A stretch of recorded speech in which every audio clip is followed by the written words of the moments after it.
Hello friends, welcome to our channel Jai G Defence Warriors. तो friends, आज हम लोग स्टार्ट करेंगे केमिस्ट्री के क्वेश्चन, जो कि हमारे एनडीए में फिजिक्स के क्वेश्चन जो हो ही रहे हैं, आपको प्रोवाइड हो रहे हैं। उसके लेक्चर्स भी आपको प्रोवाइड हैं, हिस्ट्री भी अक्षित सर करा रहे हैं। तो इसी सीरीज़ में हम आपके लिए लेकर के आए हैं केमिस्ट्री के क्वेश्चन, जो कि हमारे एनडीए एग्जामिनेशन में, जो कि अब अप्रॉक्सीमेटली 25 डेज़ रह गए हैं, तो उसके लिए हम अब क्वेश्चन सीरीज़ लेकर आ रहे हैं। उसमें हम केमिस्ट्री का आज चैप्टर जो है कवर करेंगे, chemistry of metals and non metals, hydrogen, oxygen and nitrogen. तो देखते हैं उसमें किस तरीके के क्वेश्चंस किस चैप्टर से कितने देख सकते हैं। इस चैप्टर से आपको हर साल 2 से 3 क्वेश्चन आपको देखने को मिलेंगे, तो ये क्वेश्चन इंपॉर्टेंट हो जाता है हमारे लिए। तो फ्रेंड्स, चलिए स्टार्ट करते हैं। पहला क्वेश्चन है, which are the most abundant element in the universe. तो आप सबको पता होगा कि यूनिवर्स में कौन सा अबेंडेंट एलिमेंट पाया जाता है। The most abundant element in the universe, that is oxygen and nitrogen. Nitrogen is find in our atmosphere, that is 78% and oxygen is 21%. So most abundant element in the universe is oxygen and nitrogen. Consider the following statement, nitrogen is an essential constituent of। Second question क्या पूछ रहा है कि which of the following is the main constituent of nitrogen। तो you all know that soil is also nitrogen and animal। Soils और animals के लिए nitrogen एक एसेंशियल कॉन्स्टिट्यूएंट माना जाता है। तो इसका हमारा क्या हो जाएगा, एनिमल्स भी नाइट्रोजन की ज़रूरत होती है और सॉइल्स को भी। तो इसका हमारा ऑप्शन हो जाएगा option number C, 1 and 2 only. What is the colour of oxygen in solid state. आप देख सकते हैं ऑक्सीजन जो है सॉलिड स्टेट में जब आता है, ऑक्सीजन को हम तीनों स्टेट में रख सकते हैं कि नहीं रख सकते हैं, आप इसे कमेंट में बताएंगे।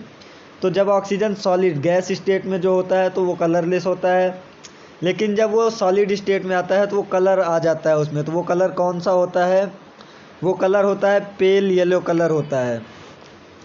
पेल येलो कलर में आपको ऑक्सीजन सॉलिड स्टेट में दिखाई देती है। फोर्थ क्वेश्चन की तरफ जब हम चलते हैं, H2O is a liquid, H2S is a gas because of. What's the reason that is H2O is a liquid and H2S is a gas। तो फर्स्ट ऑप्शन है oxygen from stronger hydrogen bond than sulphur. Oxygen is less electronegative than sulphur. Atomic radius of oxygen is less than that of sulphur. Atomic radius of oxygen is greater than that of sulphur. तो atomic radius का gas और liquid से कोई नाता नहीं होता है, मतलब उसमें इसका इम्पैक्ट नहीं पड़ता है। तो इम्पैक्ट किस चीज़ का पड़ेगा, क्योंकि ऑक्सीजन जो है वो हाइड्रोजन बॉन्ड, ऑक्सीजन और हाइड्रोजन के बीच जो हाइड्रोजन बॉन्ड होता है वो कहीं ज़्यादा होता है हाइड्रोजन और सल्फर के बीच से। So that oxygen is liquid and H2S is a gas। H2S is hydrogen sulfide and H2O is a water। So that oxygen, due to the stronger hydrogen bond with oxygen in H2O, that's why H2 is find as liquid and H2S is a gas। Then we will move to the fifth question, that is, in chemical terms what are alums used for purifying water। Purifying water के लिए जो हम drinking purpose के लिए use करते हैं chemical terms में, वैसे तो आप देखेंगे कि आजकल बहुत सारे जो है वाटर प्योरीफायर आते हैं, आरओ वगैरह आते हैं। तो उन सबको नहीं, केमिकल टर्म में हम मुझे केमिकली कौन सा इसमें से जो कंपाउंड उसमें मिक्सचर करेंगे कि वो वाटर प्योरीफाई हो जाएगा और उसे हम ड्रिंकिंग पर्पस के लिए यूज़ कर सकते हैं, तो वो कौन सा होता है। तो इसके लिए हम यूज़ करते हैं एलम ऑफ डबल सल्फेट। तो ऑप्शन नंबर सी हो जाएगा एलम ऑफ डबल सल्फेट, मतलब कि M2SO4 या M2SO4 का होल थ्राइज इंटू 24S2 है। इस टाइप के केमिकल्स हम यूज़ करते हैं ताकि जो है वाटर प्योरीफायर के लिए एज अ केमिकल टर्म्स। फिर हमारा नेक्स्ट क्वेश्चन जो आता है, sixth question, match the list and the list second and select the correct answer using the codes given below. तो 6 क्वेश्चन में हमें मैच करना है nitrogen compound of nitrogen and valency in the following compounds. What's the valency of the nitrogen atom. So we find that N2O. In N2O the oxygen is -2 and N2A is 2. तो ये हो जाएगा 2 into x, हम nitrogen की x मानते हैं, plus -2 is equal to 0, क्योंकि किसी भी कंपाउंड की वैलेंसी ऑलवेज भी 0 होती है. तो यहाँ पे हो जाएगा 2x इज इक्वल टू 2, क्योंकि -2 उधर जाएगा तो x इज इक्वल टू आ जाएगा हमारा 1. दैट्स मीन्स N2O में N2O की वैलेंसी, N2O कंपाउंड में N की वैलेंसी, नाइट्रोजन की वैलेंसी 1 होगी.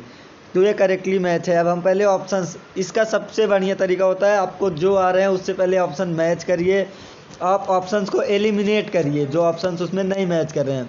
तो हमारा कौन कौन सा ऑप्शंस एलिमिनेट हो जाता है, हमारा बी ऑप्शंस कट जाएगा यहाँ से और डी ऑप्शन कट जाएगा. अब हमारे पास रह गए हैं option A and C. Then हम फाइंड करेंगे कि NO में क्या होता है. O की -2 होती है, x क्योंकि यहाँ पे N1 है, x plus -2 is equal to 0, तो यहाँ पे x is equal to 2. In the compound NO the valency of the nitrogen is equal to 2. Then option B is matched to the 2, so we find that B is 2, then this is correct. B is 4 and 2. We have only one option, option number C, because of in the option number A the valency, the given valency of nitrogen in the compound NO is 4. That is a wrong statement. So option number C is the correct answer. तो अब जब आप इसमें भी निकालेंगे option इस C के लिए N2O5 के लिए, तो आप पाएंगे कि यहाँ पे हो जाएगा -10, 2x is equal to -10 is equal to 0, x is equal to 5. तो C का जो हो जाएगा 5, तो यहाँ पे आपका C का 5, और NO2 में आप देखेंगे x minus 4 is equal to 0, x is equal to 4, then D is also 4. So the correct answer is option number C. Then the 7th question, what is nitrogen molecule chemically less active? Why is nitrogen molecule chemically less active? It has small atomic radius. तो activity series आप पढ़े होंगे उसमें, लेकिन ये नहीं पूछा है क्यों, इसमें पूछा है क्यों लेस एक्टिव होता है. किसी भी कंपाउंड से जब हम बनाते हैं किसी भी रिएक्शन में ये क्यों लेस एक्टिव होता है, इसका एक्शन क्यों लेस होता है, क्यों कम क्यों होता है. तो high electronegativity, that's not a reason. It has high dissociation energy, this is the correct option. Nitrogen has a high dissociation energy, that's why nitrogen molecule chemically less active in the chemical reactions. it has act like less active. So option number C is the correct answer of the 7th question. Nitrogen has high dissociation energy, so that is the activity of the nitrogen is less. फिर हम move करेंगे 8th question की तरफ. तो हमारा 8th question क्या है, yellow colour of usual nitric acid is due to the presence of which one of the following. तो नाइट्रिक एसिड में जो HNO3 होता है, नाइट्रिक एसिड का फॉर्मूला होता है HNO3 का येलो कलर किसकी प्रेजेंस के कारण आता है. What's the reason that is nitric acid is usually yellow colour. So the reason is the presence of nitrogen dioxide, because यहाँ पे हम इसको 2HNO3 जब हम करेंगे तो H2O and NO2, H2O plus NO2, due to the presence of nitrogen dioxide, this nitrogen dioxide, the color of the nitric acid is yellow. So option number D is the correct answer. And the 9th question, when iron is left exposed in open air, it get rusted. Which constituent of air is responsible for rusting iron? तो rusting iron में कौन सा जो है constituent है वो responsible होता है.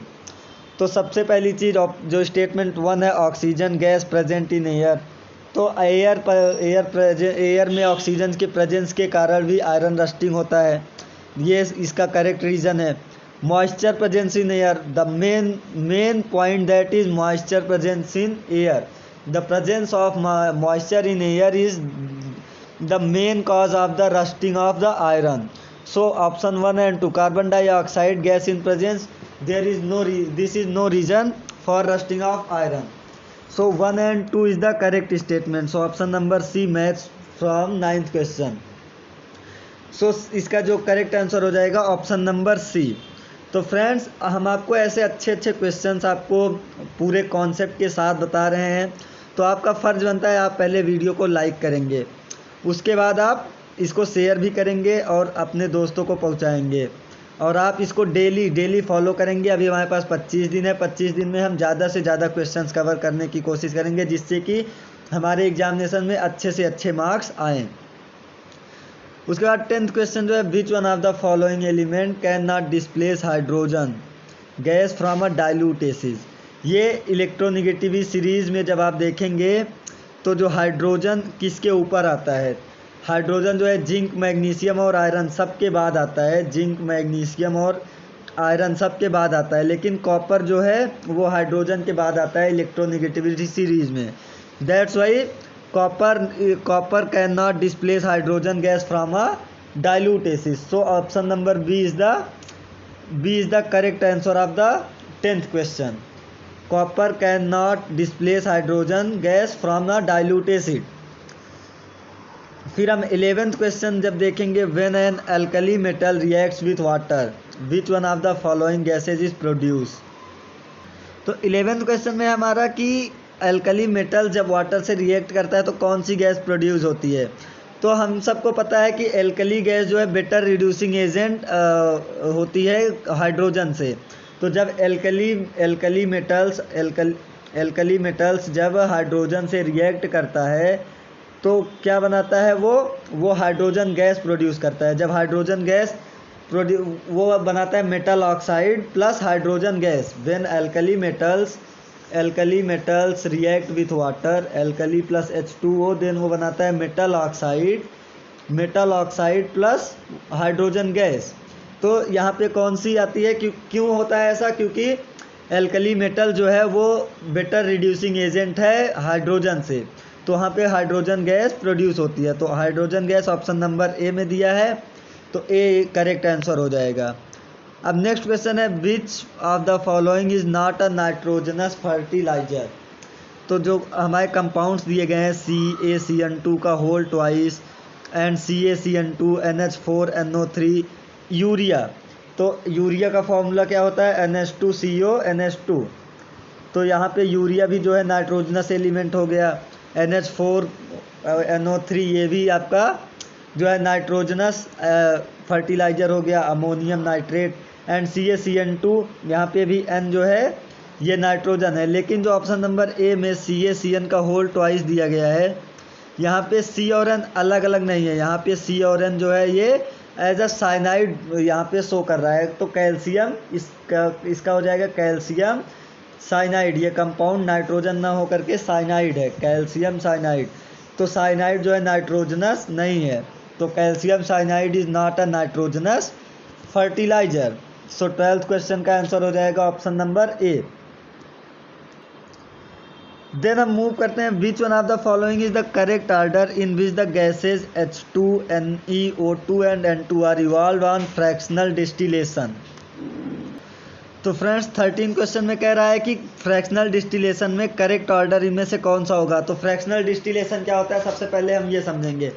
Fractional distillation is a process to separate two liquid which has closed boiling point, 2 or more liquid. Fractional distillation होता है जिसमें 2 or more liquids which have high close boiling point, जिनका बॉइलिंग पॉइंट क्लोज होता है, उनका distillation किया जाता है, सेपरेशन किया जाता है। उनमें जो है boiling point, the lesser boiling point the faster will be separate. Then यहाँ पे हमारा जो है तो किसका बॉइलिंग पॉइंट ज़्यादा है उस तरीके से हमें यहाँ पे इसका ऑर्डर करना है। तो सबसे ज़्यादा बॉइलिंग पॉइंट हमारा किसका होता है, तो हमारा सबसे ज़्यादा बॉइलिंग पॉइंट होता है हाइड्रोजन, H2 यहाँ पे आएगा H2, फिर आता है नियॉन, नियॉन के बाद हमारा आता है नाइट्रोजन, उसके बाद नाइट्रोजन के बाद हमारा आता है ऑक्सीजन। तो हमारा बी ऑप्शन जो है वो करेक्ट हो जाएगा फ्रिक्शनल डिस्टिलेशन के अकॉर्डिंगली, क्योंकि फ्रिक्शनल डिस्टिलेशन क्या होता है, जिसमें दो या दो से अधिक लिक्विड होते हैं, उनका बॉइलिंग पॉइंट क्लोज होता है, बहुत कम डिफरेंस होता है बॉइलिंग पॉइंट में, उन लिक्विड्स को हम सेपरेट करते हैं, ये एक सेपरेशन मेथड है। तो इसका ऑप्शन जो है करेक्ट ऑर्डर हो जाएगा hydrogen, neon, nitrogen and oxygen.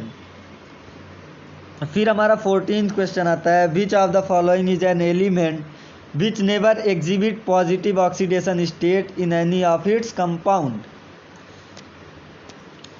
तो इसमें फ्लोरीन का जो होता है, क्योंकि हम देखेंगे कि ऑक्सीजन जो है वो +1 से -2 तक हो सकता है, +2 से -2 तक ऑक्सीडेशन स्टेट ये रखता है। तो ऑक्सीजन का प्लस कब होता है पॉजिटिव में, जब वो फ्लोरीन से रिएक्ट करता है, लेकिन फ्लोरीन कभी भी निगेटिव ऑक्सीडेशन स्टेट नहीं रख सकता है। तो यहाँ पे फ्लोरीन क्यों नहीं रख सकता है, क्योंकि फ्लोरीन के पास हाईएस्ट इलेक्ट्रोनेगेटिविटी होती है।